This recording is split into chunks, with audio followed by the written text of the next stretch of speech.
दोस्तों, क्या हमने कुर्बानी को इबादत से निकाल कर फैशन शो बना लिया है? 12 लाख रुपए बोल रहे हैं भाई। 80 लाख 4,000 रुपए 35 लाख रुपए भाई ने फाइनल 22 लाख है। 70 लाख 5 पे ऐसे बच्चों के 1-1 करोड़ रुपए मांग रहे हैं। करोड़ फैशन शो लगाया हुआ है वो माशाल्लाह बिका आज 3 करोड़ रुपए का। 3 करोड़ रुपए का। कराची के अवाम है, ऐसे थोड़ी ना कोई अंबानी की औलाद है। शो कल्चर आ गया है सोशल मीडिया पे। क्या हमने कभी सोचा है कि कुर्बानी की असल रूह क्या है? क्या ये सिर्फ़ जानवर को ज़िबह करने का नाम है, या फिर ये वो अजीम कुर्बानी है जो हज़रत इब्राहीम ने अल्लाह की राह में दी थी? क्या वो गोश्त जो हमारे फ्रीज़र्स में पड़ा है, क्या वो वाकई ही किसी गरीब तक पहुंचा है? क्या हमने मोहब्बत और इखलास की जगह रियाकारी और अना को कुर्बान कर दिया है? क्या आपकी कुर्बानी इब्राहीमी है, या सिर्फ़ और सिर्फ जदीद दौर का दिखावा, फैशन शो और शो ऑफ है? आज की वीडियो में हम इस पर तफसील से बात करेंगे। दोस्तों, जब हम लफ्ज़ कुर्बानी को सुनते हैं तो हमारे जहनों में क्या आता है?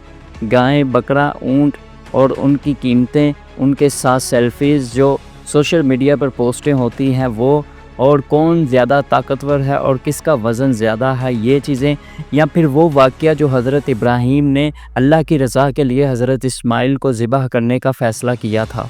ईद उल अज़हा में ये बात छुपी हुई है कि हम अपनी सबसे प्यारी चीज़ को अल्लाह की राह में कुर्बान करते हैं, लेकिन आज हम सब ने इस अजीम सुन्नत को क्या बना दिया है? हज़रत इब्राहीम का ख्वाब ये नहीं था कि वो अपने बेटे को ज़िबह कर देंगे, बल्कि ये एक पैगाम था, ये एक ऐसा रूहानी पैगाम था कि अल्लाह की राह में अपनी ज़िंदगी को वक्फ़ कर देना। दोस्तों, आइए इस हकीकत का सामना करते हैं कि हज़रत इब्राहीम अलैहिस्सलाम ने जब अपनी बेगम हज़रत हाजरा अलैहिस्सलाम और अपने बेटे हज़रत इस्माइल अलैहिस्सलाम को बंजर वादी में छोड़ा, तो ये उस कुर्बानी से भी बड़ी कुर्बानी है जो आज हम करते हैं। वो एक ऐसा अमल था जहाँ ना तो कोई कैमरा था, ना ही कोई गवाह था, और ना ही कोई सोशल मीडिया पर पोस्टें थी। ये मुकम्मल तौर पर अल्लाह की रज़ा और तस्लीम की बात थी। अब सवाल ये है कि हम आज उसी रूह के साथ कुर्बानी देते हैं, या ये सिर्फ सालाना रस्म बन चुकी है?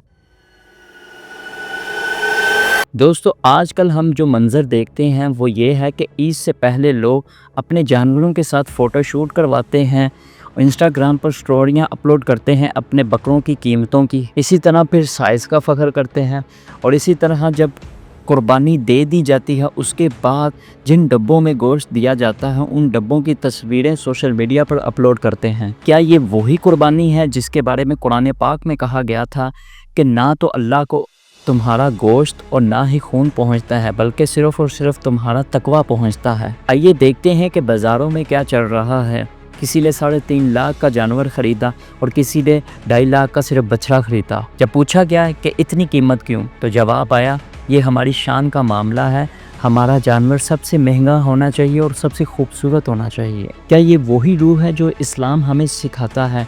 क्या हज़रत इब्राहीम अलैहिस्सलाम ने दिखावे के लिए कुर्बानी की थी? दोस्तों, ये बात सिर्फ कुर्बानी तक महदूद नहीं है, बल्कि पूरी ईद एक फेस्टिवल कंज्यूमर बन चुकी है। 30 साल पहले ख़ानदान में एक जोड़ा भी बन जाता था तो शुक्र अदा करते थे।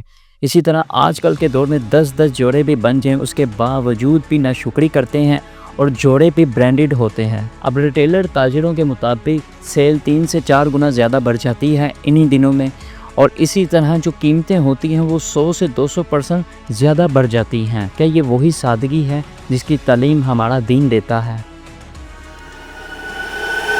दोस्तों, यहाँ पर अब सबसे बड़ा सवाल ये है कि क्या वो गोश्त जो हमारे फ्रीज़र की ज़ीनत बन जाता है, क्या वो किसी गरीब तक पहुँचता है? और मज़े की बात यह है कि हमने कुर्बानी के गोश्त में भी अपने मनपसंद लोगों को ही चुना है, जैसे भाई का घर, रिश्तेदारों का घर और अमीर लोगों का घर। लेकिन वो इंसान या वो गरीब तबका जिन्होंने कई अरसे से गोश्त का जायका नहीं चखा, क्या वो इस ईद पर महरूम तो नहीं रह जाएंगे? क्या उनका हक नहीं बनता कि वो हमारे दस्तरख्वां पे जगह पाएँ? कुरान पाक में साफ तौर पर बताया गया है कि कुर्बानी तमाम मज़ाहिब में पाई जाती है, लेकिन इसका मकसद अल्लाह के अलावा किसी और के लिए कुर्बानी ममनू करार दी गई है। ये तालीम तमाम आसमानी मज़ाहिब में दी जाती है, लेकिन आज हम कुर्बानी अल्लाह की राह में कर रहे हैं या सोसाइटी में अपना इमेज बरकरार रखने के लिए कर रहे हैं? दोस्तों कुर्बानी के बाद जो मंज़र दिखाई देता है वो किसी से ढका छुपा नहीं है। गलियों में खून की नालियाँ, जानवरों की आलाइशें और बदबू, क्या ये वही तालीम है जो इस्लाम हमें देता है? और जो बेचारा सफाई करने आता है, हम लोग उसके साथ क्या करते हैं? क्या उसको जीने का हक़ नहीं है? क्या उसका हक़ नहीं है कि वो भी इस ईद में शामिल हो? ये गंदगी दरअसल हमारे जहनों में है। हम मस्जिदों और अपने घरों को तो साफ़ रखते हैं, लेकिन हम सोसाइटी को गंदा करें, इसमें हमें कोई आड़ महसूस नहीं होती। दोस्तों कुरान पाक में साफ़ अल्फाज में लिखा गया है कि अल्लाह को सिर्फ़ और सिर्फ तुम्हारा तकवा पहुँचता है।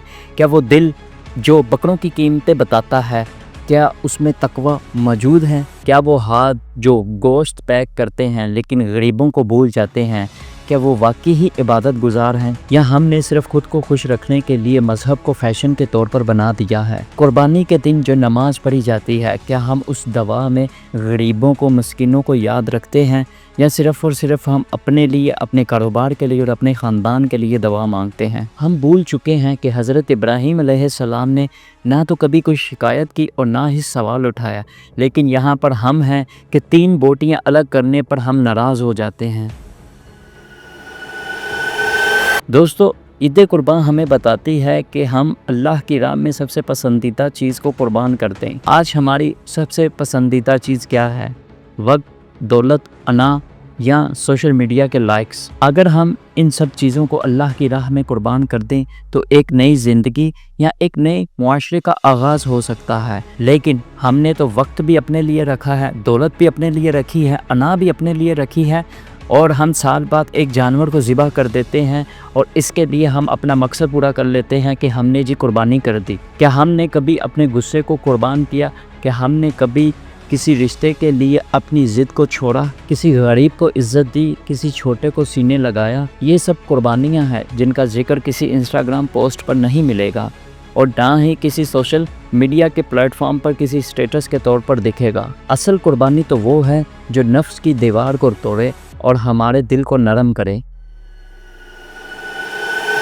दोस्तों अगर हम वाकई ही ईद कुर्बान को कुर्बानी का दिन समझते हैं तो हमें कुछ तब्दीलियां लानी होंगी। पहला कदम, गोश्त को फ्रीज़र में ना रखें बल्कि इसको फौरी तौर पर तकसीम कर दें, क्योंकि ये ज़ख़ीरा नहीं है बल्कि ये गरीबों का हक़ है। दूसरा कदम, गलियों को साफ़ रखें ताकि इबादत, आपकी जो इबादत है वो गंदगी में ही ना लिपटी रहे, और जो सफाई करने आते हैं उनका ख़ास ख्याल रखें। तीसरा कदम, कुर्बानी में दिखावा ना करें बल्कि इसको छुप कर दें, जैसे हमारे प्यारे नबी हज़रत मोहम्मद सल्लल्लाहु अलैहि वसल्लम देते थे। सोशल मीडिया पर पोस्ट करने से पहले सोचें कि क्या हम दिखावा तो नहीं कर रहे। चौथा कदम, यतीम, बेवा और मज़दूरों को सबसे पहले रखें, फिर अपने रिश्तेदारों को रखें।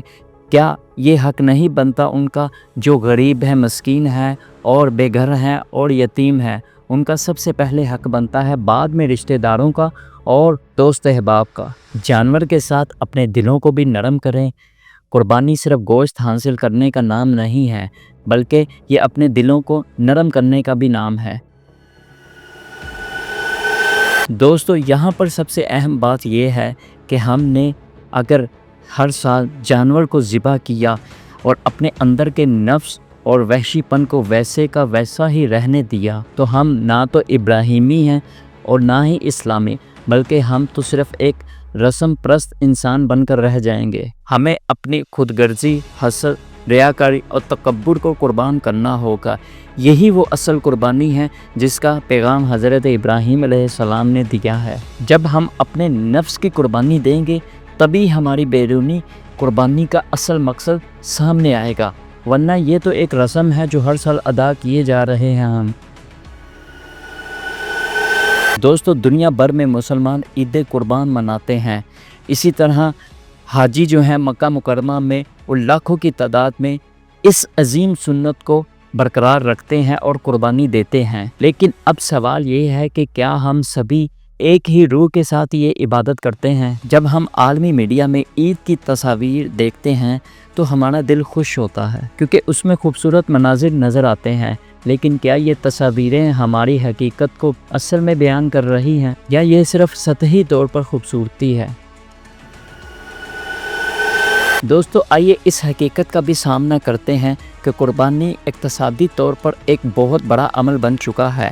کروڑوں اربوں روپے کا کاروبار ہوتا ہے اور اسی طرح کئی لوگوں کو روزگار ملتا ہے، لیکن کیا یہ اقتصادی سرگرمیاں عدل و انصاف پر مبنی ہیں؟ امیر لوگ لاکھوں کا جانور خریدتے ہیں جبکہ غریب اپنی پوری تنخواہ لگا کر صرف ایک بکرا خریدتا ہے۔ کیا یہ عدل ہے؟ کیا یہ انصاف ہے؟ کیا اسلام میں یہ طبقاتی تقسیم ہے؟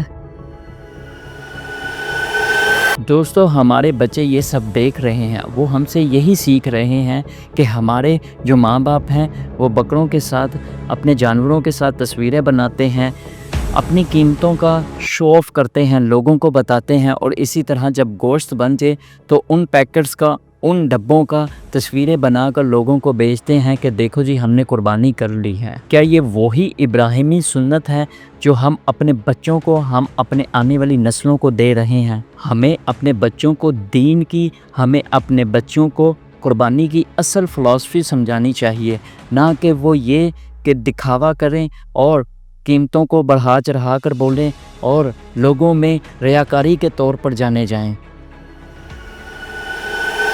دوستو، کیا ہم واقعی ہی تبدیلی چاہتے ہیں؟ اگر چاہتے ہیں تو ہمیں خلوص کے ساتھ شروعات کرنی ہوگی۔ قربانی کرتے وقت سوچے کہ آپ کیا قربان کر رہے ہیں، صرف قربانی دے رہے ہیں یا اپنے پیسے کو بھی قربان کر رہے ہیں اور اپنے نفس کو بھی۔ قربانی سے پہلے، قربانی کے بعد اور قربانی کے دوران مسلسل اللہ سے رحم کی اپیل کریں، رحم کی دعا کریں، استغفار کریں اور اپنی کمیوں کوتاہیوں کا اعتراف کریں۔ یہ کوئی تماشا نہیں ہے بلکہ یہ عبادت ہے، اور اسے عبادت کے طور پر ہی ادا کریں۔ پہلے نمبر پر نیت کی صفائی کریں اور آپ یہ دیکھیں کہ آپ یہ قربانی کیوں کر رہے ہیں۔ یہ اللہ کی رضا کے لیے کر رہے ہیں یا یہ صرف دکھاوے کے طور پر کر رہے ہیں۔ دوسرا، اپنے بجٹ کا تعین کریں، اپنی حیثیت کے مطابق جانور خریدیں۔ قرض لے کر جانور خریدنے کا نام نیکی نہیں ہے۔ تیسرا، غریبوں کو یاد رکھیں اور سب سے پہلے لسٹ بنا لیں کہ ہم نے غریبوں میں کہاں کہاں تقسیم کرنا ہے گوشت، اور سب سے بڑھ کر اپنے مزدوروں کو، جو ارد گرد آپ کو مزدور نظر آتے ہیں روڈوں پر، ان کو مت بھولیے گا۔ چوتھا، سادگی کے ساتھ قربانی کریں اور شور شرابہ نہ کریں، دکھاوا نہ کریں، سکون سے اپنی قربانی کریں اور اسی طرح لوگوں میں سکون سے گوشت تقسیم کریں۔ پانچویں نمبر پر سب سے اہم بات جو ہے وہ یہ ہے، قربانی کے فوراً بعد صفائی ستھرائی کا خاص خیال رکھیں، فوری طور پر گلیوں کو صاف کریں۔ چھٹے نمبر پر یہ ہے کہ فوری طور پر غریبوں میں گوشت تقسیم کریں اور اس کو اپنے فریج میں سٹور نہ کریں۔ ساتویں نمبر پر خاموش خدمت کریں، چپ چاپ غریبوں میں ان کا حق پہنچا دیں، اس کا شور شرابہ نہ کریں، لوگوں کو نہ بتائیں۔ دوستو، اس ویڈیو میں ہم نے ایک تلخ حقیقت کا سامنا کیا ہے، اور وہ حقیقت یہ ہے کہ ہم نے حضرت ابراہیم علیہ السلام کی سنت کو محض سالانہ رسم کے طور پر بنا لیا ہے۔ ہم نے دیکھا کہ کیسے دکھاوے نے خلوص کی جگہ لے لی، کیسے پیسے نے تقوی کی جگہ لے لی، کیسے سوشل میڈیا کی نمائش نے صادق نیت کی جگہ لے لی۔ یاد رکھیں کہ یہ تبدیلی صرف اور صرف آپ کی وجہ سے ہی ممکن ہے۔ جب آپ اپنی قربانی میں خلوص لائیں گے اور اپنے نفس کو قربان کریں گے اور غریبوں کو یاد کریں گے، تو یہی قربانی اصل میں ابراہیمی قربانی کہلائے گی۔ تو دوستو، اگر تو آپ کو یہ ویڈیو پسند آئی تو اسے لائک کریں اور شیئر کریں، اور ارد گرد اپنے ان دوستوں کے ساتھ شیئر کریں جو قربانی کر رہے ہیں، اور کمنٹ میں اپنی رائے کا لازمی اظہار کریں۔ شکریہ۔